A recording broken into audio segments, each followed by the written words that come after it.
আমি না নেগেটিভ কিছু বলছি, নায়িকাটাকে আমার খুব একটু ভালো লাগে, আমার সিয়ামকে ভালো লাগে।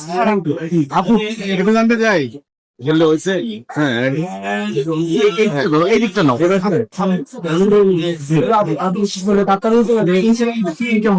ইলিয়াস হৃদয়ের কেমন লেগেছে গল্প নির্ভর সিনেমা, যেহেতু আমি সিনেমা প্রেমী, গল্প খুঁজি সিনেমায়। সিয়ামের অভিনয় বরাবর অনেক বেশি সুন্দর হয়েছে। তারপর হচ্ছে গল্পটাও ভালো ছিল, সব মিলিয়ে ডায়লগ সবকিছু মিলে সিয়ামকে মানে মানে এখানে যদি আমি হাইলাইট করতে যাই তাহলে সিয়ামকে করবো। সাকিব খান যেমন এগিয়ে যাচ্ছে না, সিয়াম কিন্তু খুব ভালো করেছে।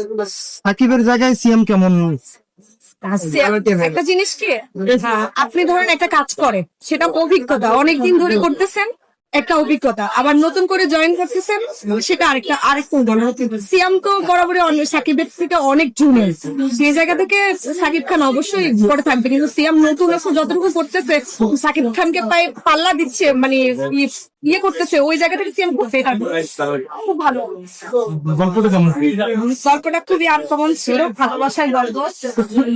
পুরোটা দেখতে হবে, না দেখলে তো বুঝবো, পুরোটা না দেখলে, শেষ পর্যন্ত না দেখলে বোঝাই যাবে না যে পরে কি হবে। প্রেমের হিংস্র গল্প ভালোবাসার জন্য যে রাক্ষস হওয়া যায় না, এরকম একটা গল্প।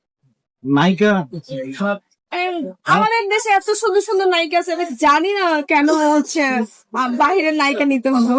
ভালো লেগেছে, খুব একটা যে খারাপ, তারপরেও আরেকটু বেটার মনে হতে পারে, আমরা আশা করতেই পারি। বাংলাদেশে হলে মানে আপনার কেমন মনে হচ্ছে আমাদের বিদ্যাসিনা মেন ছিল, ওনার মতো স্লিম ফিগার। তারপর হচ্ছে আরো অনেকেই ছিল, ফুগলি ছিল ভালো চিন্তারে, তারপর হচ্ছে আরো অনেকেই আছে, পূজা চেরি তো দম করতেছে।